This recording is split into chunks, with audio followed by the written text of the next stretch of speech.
大家平安。今天9月13日，我们要一起来敬拜，一起来领受，让上帝的话语来提醒我们，让上帝依然的带领着我们，将我们每一天都交在上帝的手中。让我们一起用这首诗歌来成为了敬拜，让我们来到主人面前，来交托在上帝的手中。你眼目必看顾这地。我们相信，当我们敬拜，我们能够来到主人面前，也能够将自己交在上帝的面前，也愿上帝持续的看顾着我们。我们一起来敬拜。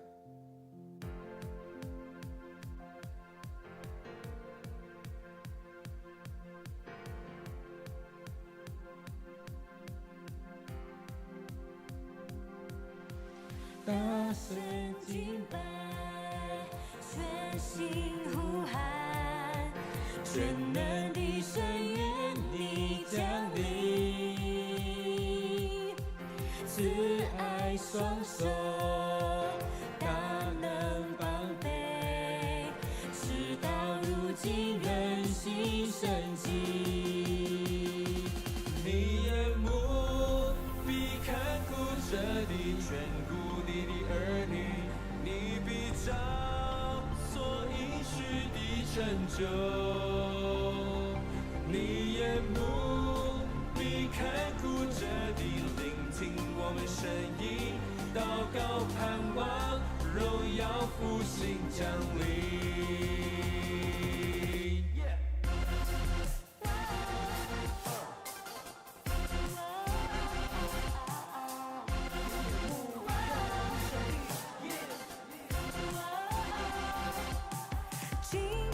声音充满真谛，高举双手，荣耀归你，专心谨守你的话语，世世代代都不偏离。你眼目必看顾这地，眷顾你的儿女，你必照所应许的成就。你眼目必看顾这地，聆听我们声音，祷告盼望，荣耀复兴降临。你眼目必看顾这地，眷顾你的儿女，你必照所应许的成就。你眼目必看顾这地，聆听我们声音，祷告盼望，荣耀复兴降临。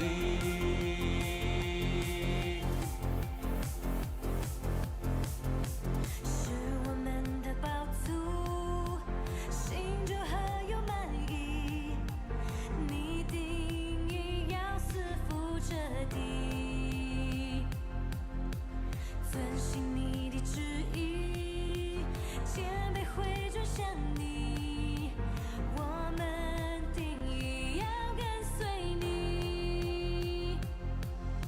是我们的宝足，心中何有满意？你定义要赐福这地，遵行你的旨意，谦卑会转向你，我们定义要跟随你。你眼目必看顾这地，眷顾你的儿女，你必照所应许的成就。你眼目必看顾这地，聆听我们声音，祷告盼望，荣耀复兴降临。你眼目必看顾这地，眷顾你的儿女，你必照所应许的成就。你眼目必看顾这地，聆听我们声音，祷告盼望，荣耀复兴降临。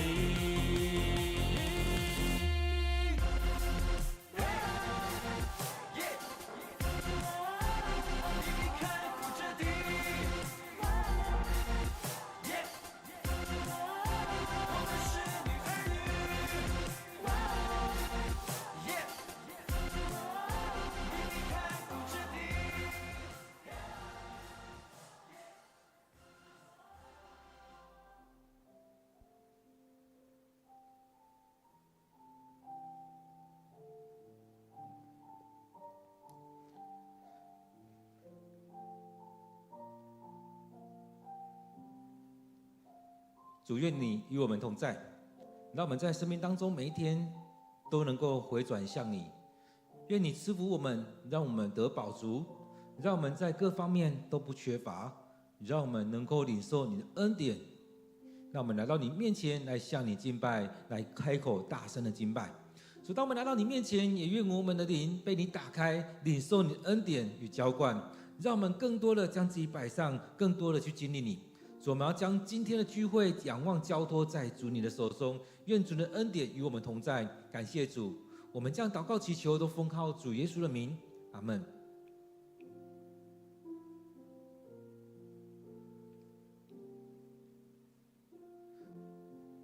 今天9月13日，让我们一起来读尼希米记第7章第61节到第73节。尼希米记第7章第61节到第73节，我们一起来读今天的经文。属于地来亚、多比亚和尼哥大宗族的有642名，他们从特米拉、特哈萨、基律、雅顿和因麦回来，但他们无法证明自己是以色列人的后代，找不到族谱来证明他们祖先的祭司宗族有哈巴雅、哈哥斯、巴西莱。巴西莱祭司族的祖先娶了基列人巴西莱族的一个女人，就采用了他岳父那宗族的名字。由于他们不能证明他们的祖先是谁，算为不洁净，所以不得做祭司。犹太人的省长告诉他们，不可吃献给上帝的圣物，直到能用乌灵和土民事宜的祭司出现。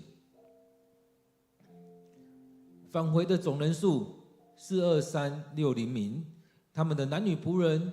7337名，男女歌手245名，马736匹，骡子245匹，骆驼435头，驴6720匹。许多人帮助支付重修圣殿的费用，他们的捐献如下：省长黄金8公斤，礼仪用的碗50个，祭司礼服530件，族长们黄金168公斤，银子1250公斤，其余的人民黄金168公斤，银子1140公斤，祭司礼服67件。所有的以色列人，包括祭司、利未人、圣殿守卫、圣殿歌手、许多平民以及圣殿工人等等，全部都在犹大的各城各乡安顿下来。到了7月，以色列人在个人的城镇都安顿好了。让我们用些时间来看今天的经文，来默想，来领受今天的经文。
大家平安。当我们在看一些经文的时候，其实我们都好像还蛮喜欢去看一些好像有一些记载，有一些故事性的。然后在当中，我们看到了今天的记载里面，其实也一直在看到很多人的回归。在这样众人的回归的过程里面，我们也看到，其实很多时候我们也要去看这个人的身份是什么。所谓身份，不一定是你是高官贵族，比较多的是你是不是犹太之族的人，或者是以色列人、犹太人，或我们现在看，在当中你有没有领受了什么样的圣职？所以当我们在教会的时候，有时候就会去询问说你有没有去过教会？你有教会有没有参与什么样的服事？所以在当中我们看到，慢慢的要步入正轨。当以色列他们把耶路撒冷城建造起来，重新建造起来之后，接着就要来恢复圣殿。而恢复圣殿也不单单只是那些硬体，软体的也是。而在当中我们看到，在这里面这些软体的恢复，人们圣职的恢复的过程里面，其实有很重要一个，就是祭司传统以及利未人传统。因为祭司传统、利未人传统，因为这是世袭的，所以在当中，在这样传统里面，你的家族是不是这样背景的就很重要？你是不是在这个家庭里面，就像前面有讲到说，祭司家庭的女孩子，她如果还在祭司家的话，她是可以享受祭司家的这些福利。但是当她嫁出去了，而且她嫁的不是祭司家族的人，她就不能再享受这些祭司的福利，她不能在当中再回到这边与她的父亲一起享用献祭之后的这些东西。但是讲到说，如果她离婚，她又回来的话，她又恢复到她是女儿的身份，她就可以。所以在这里面，我们看到这样祭司身份很重要。就像我们这世代有时候在讲那种先知，或者是使徒传统的时候，也是很重要。所以在讲到说那种神父或者是牧师，其实一个程度来讲，也都是有这样一个使徒传统。虽然不是世袭，但是也是这样传统下来。因此在当中，我们看到在这样的看回归的时候，也是在看到这样的一个传统有没有继续下来。所以他这边在讲到说，这些回归的人，讲到属于地莱亚、多比亚和尼哥大家宗族的有642名，然后他们从这许多地方回来，但是他们无法证明自己是以色列的后代。所以在这当中，我们看到前面提到了，在尼希米他召聚了这些领袖，这些以色列人们，以及祭司和利未人，这许多人他们召聚之后，要他们把族谱拿出来，也要知道他们是属于哪边的，也包含了他们族谱拿出来就可以看到他们是不是所罗门的仆人。他们这样的家谱拿出来之后，就会发现他们是不是圣殿的歌手，或者是建造圣殿的这些工人。所以从他的背景来看，其实像耶稣一样，他出生在约瑟的家庭，而这个家庭里面是在做木工的，所以这样的身份背景会跟着他一辈子。所以当中在讲到说，当他们的家谱或许只能拿出1代、2代、3代，没有办法去溯源的时候，就像这边在讲的，没有办法证明自己是以色列人。在讲到说，这样的血缘很重要吗？在当时来讲非常的重要。其实到了新约里面来讲也很重要，你所跟的是哪一个教派？这个教派是所谓的正统，还是所谓的异端？在这样的教派，你所受洗的是哪样的一个神父或主教？这个主教有没有叛教？他有没有去跪拜当时的皇帝？这都有影响。在初代教会当中，有很多这样的讨论，在谈到究竟他们所做的，他们所跟的是谁。所以当中我们看到，在这样溯源当中，为什么我们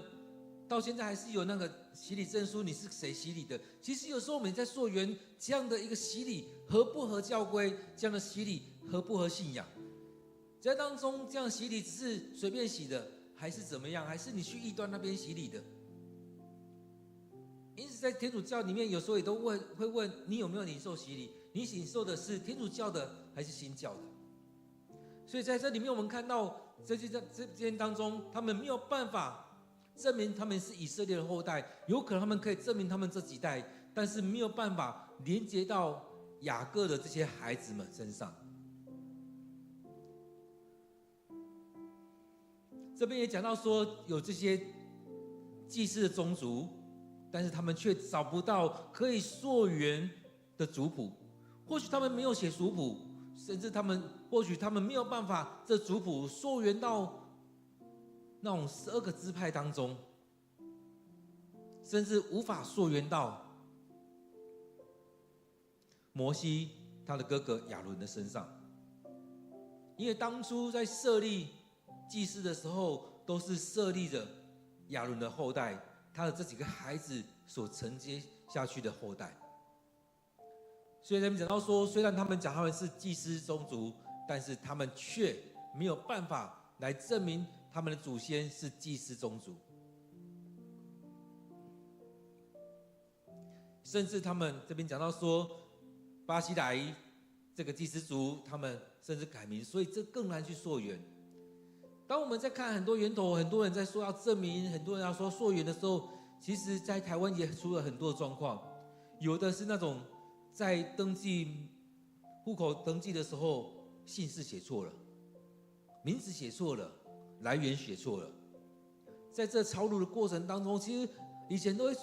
我们会觉得为什么会发生这样的事情？现在常会笔误，现在也常常电脑出状况，那种户政人员出了很多状况。早期的也是一样，早期的时候那种写得很吵，他们看这个写成那个，然后当时的人也不认识字，所以也无法去跟他纠正说你写错了，甚至有时候那个名字写出来完全不一样。就像以前的人，我们家也常会收到那种喜帖寄来的，我爸的名字是不一样的，因为他们都叫台语，所以在台语当中他会写成另外一个字。所以老一辈的人只记得台语怎么讲，然后年轻一辈的就照着他的台语这样把它翻成中文，然后写出来，名字就不同。所以在我们当中也是一样，常常是在口传的过程当中也会出了很多的状况。所以在当中我们看到常常这样溯源的时候，没有办法溯源到哪个地方去，会停到某个位置，因为可能也想不起来前面的，然后前面的家谱可能也没有流传下来。所以这边讲到说，由于他们不能证明自己的祖先是谁，就算了不洁净，所以不得做祭司。所以那种一般群众的洁净跟祭司的洁净是不同，祭司是更重要的那种生命的洁净，而且他们是特别被拣选的一个宗族，他们要来献祭成为祭司，他们要先为自己献上，然后才为弟兄姐妹们、为以色列人来献祭，所以他们是特别被拣选出来的一群。所以不管是祭司或者是利未人，其实在当中我们看到这12支族里面，其实都是特别被拣选出来的。而在当中更特别的是利未人，更特别的是祭司这些宗族。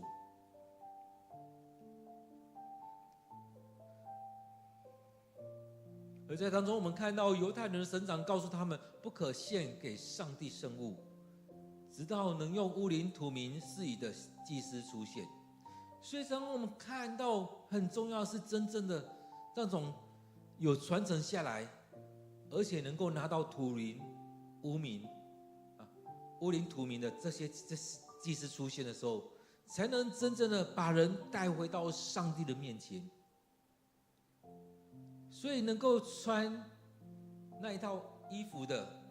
祭司服的，然后身上又有乌灵土明的，这是更特别的一些。我们看到当大卫他要去征战，他要询问的时候，常常要那个祭司带着他的祭司服，然后也带着他的乌灵土明出现。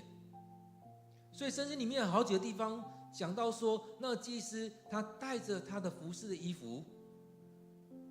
跟着走，所以那一套衣服很重要。而且只有少数的祭司是能够有那一套衣服而已。所以当我们看到圣经里面特别讲到说，这祭司带着以弗得，而且有乌灵土明出现的时候，其实是很特别，因为他能够直接来到上帝面前来求告上帝，来询问上帝。当我们在新约里面也讲到说，很多时候当你不洁净，要变视为成为洁净之后的这过程，需要来到祭司面前，祭司来认定你是不是洁净了。所以这边也讲到说，不可吃献给上帝的圣物，直到能用乌灵土明适宜的祭司出现。所以这些是要给祭司的，是献祭之后要留给祭司的，而他们的身份不明，所以他们不能去使用这一些。其实这也是保护他们，这也是保护他们。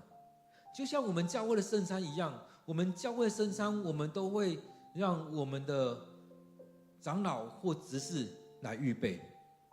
甚至有可能或许会请一些弟兄姐妹一起来，但这些是大致上我们都会邀请这些是有洗礼过的。而在这当中，我们而圣餐这些剩下的，我们也会很慎重的让这些有接受洗礼过的弟兄姐妹一起来享用这一些，一起来领受，一起来享用。所以这当中其实是有分的，而圣经里面也其实有讲到说，哪些东西是献祭的人他可以带回去，然后在圣殿使用，或者说你可以带回去你的家中使用，但是大部分的东西都是要在圣殿里面使用完，而且不能隔夜。然后里面也有讲到一些是要留给祭司的。所以当我们在看这些的时候，其实里面还蛮严谨的。在出埃及记之后，申命记、利未记等等都会有这些记载，而这些记载里面其实都有提到说哪些是要给祭司家，哪些要留下来。但是在撒母耳记里面，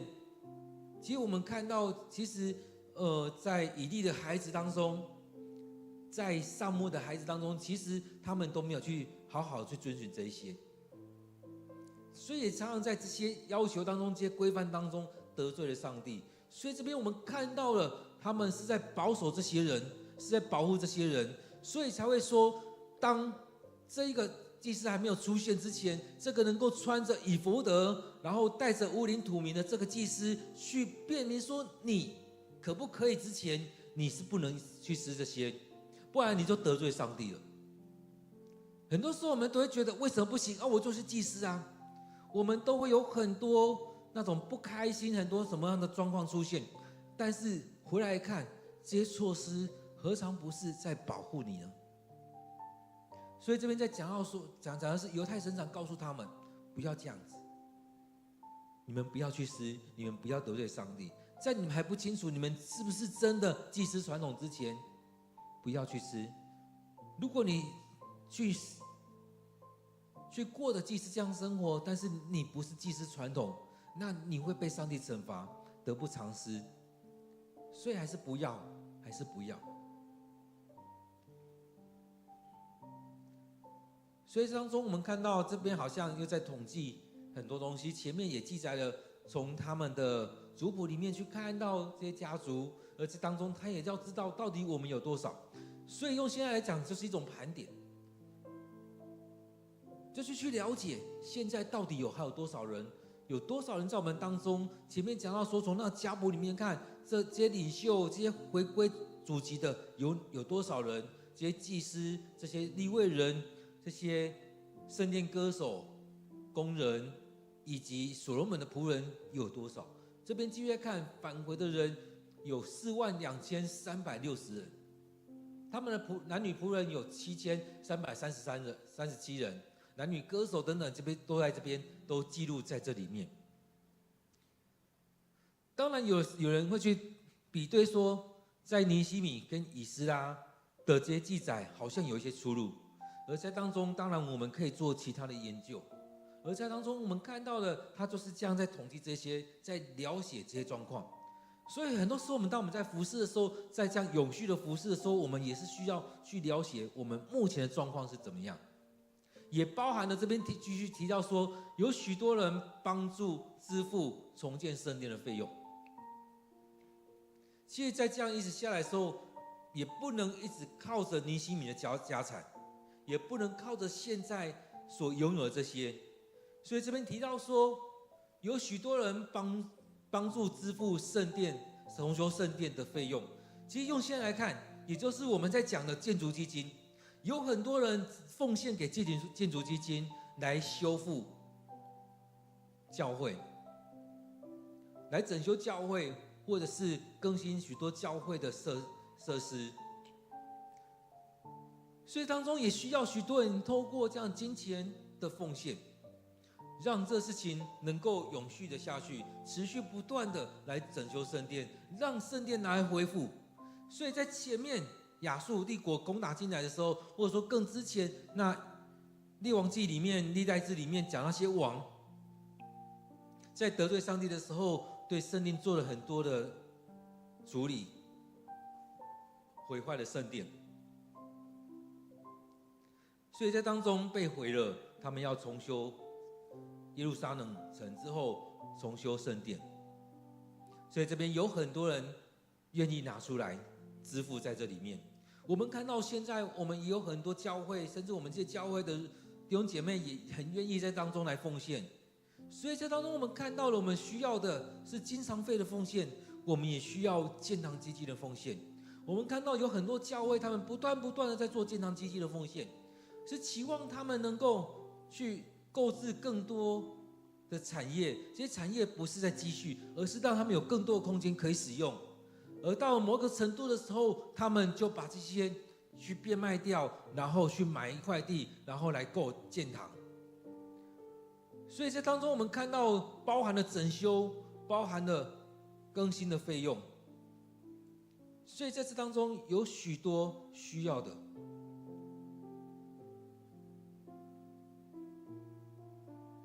因此当我们在看这一些的时候，就看到这些人他们很愿意参与在这里面，很愿意参与在当中。从重建耶路撒冷城的城墙跟城门的开始，其实有时候那种有些东西是很快的，像我们前面在讲，在修筑城墙的时候、城门的时候，52天结束了，把它整建起来。但后续的建造是更长久的。就像我们在讲的一样，教会也是一样，有时候我们在购这些东西很快，但是在修缮、在生命的建造，其实是更长久的。我们要陪伴一个人的成长，也是需要一些时间的，当然也是需要有一些付出。所以这边讲到说，有许多的人参与这当中的捐献，包含省长捐献的黄金8公斤，礼用的碗50，祭司礼服530件，族长们也奉献了黄金168万两168公斤，银子1250公斤。所以这都是他们愿意拿出来的，他们在当中愿意奉献。其余的人也在黄金、银子跟祭司礼服当中，也都愿意做这样的奉献。也就是照着你可以的，在心愿里面讲到说，你甘心乐意的奉献，照着你的能力，甚至超过你的能力的来奉献。所以在当中愿意做这样的奉献。最后在第7章的最后讲到说，所有的以色列人，包括祭司、利未人、圣殿守卫、圣殿歌手、许多平民以及圣殿工人等等，全都在犹大的各城各乡安顿下来。到了7月，以色列人在个人的城镇都安顿好了。所以我们现在来看，也就是到了我们现在时间的大概快接近年底的时候，把所有人都安顿好，大家都能有地方可以去，而且在当中大家有工作做，可以参与在修缮圣殿，而且在当中为着修缮圣殿来奉献。各位弟兄姐妹，当我们在看这许多事情的脉动的时候，在往前走的时候，我们有没有参与在当中？而在当中，我们有没有回来看我们的生命？其实有时候很多人喜欢溯源，去看到自己的家族当中过去的信仰是什么。有些人回溯的时候，突然发现，原来我们家过去也是有人信主的，或许我们家以前也有人当长老执事，甚至传道人。其实有很多这样的事情在发生，有很多人不知道，有很多人也在谈的时候发现，其实我们家的人以前就去过教会了。当我们在跟弟兄姐妹聊的时候，也有些人说他以前也有在教会的主日学，只是后来怎么样，慢慢的又回来。因此，当我们在看这许多的事情的时候，也可以看到我们的生命走到哪个情况，我们是不是愿意去看见上帝的带领、上帝的恩典，在当中在做这样的清查的时候，其实也不是要去抓每一个人怎么样，而是要去了解。其实，在我们教会也是一样，有时候我们要去了解每一个人的情况，每一个人在这当中生命的状况、家庭的状况，你可以做什么？你们的背景是什么？其实当这些的时候，其实现在很多人都很害怕知道，因为怕做很多。其实有时候我们看到以前的，其实有时候都会希望人家知道，因为我可以参与在这当中。所以对我们来讲，我们的生命里面也是要让我们回归回来。当我们可以做的，可以让教会知道，可以让牧师知道，我们可以做什么，就可以参与在这当中。我们回到我们的位置上来，好好服侍。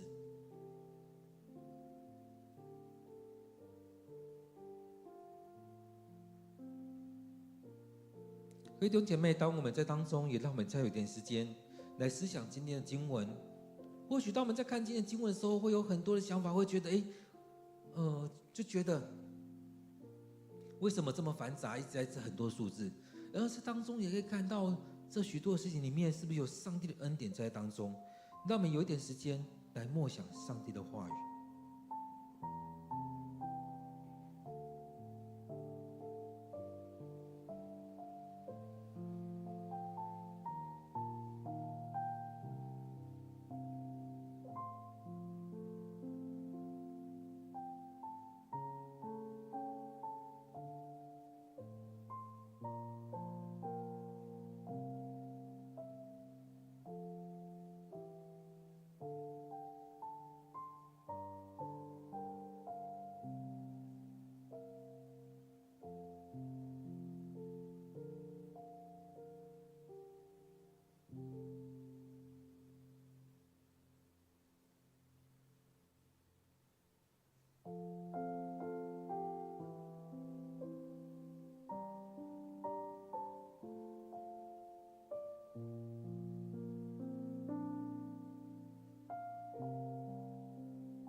主，我们感谢你特别拣选了我们，让我们参与在你的家当中。感谢你让我们的过去，无论我们的家人，我们的过去的家人是不是在教会当中，但是在这些脉络当中，你让我们来到你的面前。现在主，当我们来到你当中来敬拜你，也愿你祝福我们，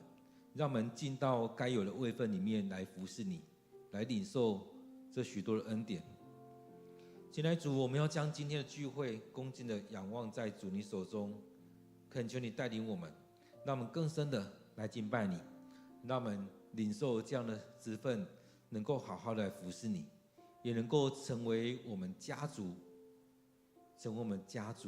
的祝福。感谢主，我们要为着今天的聚会来献上感谢，也让我们从这当中有着许多的领受与恩典。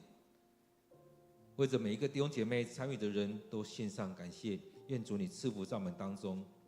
我们将祷告祈求都奉靠主耶稣的名，阿们。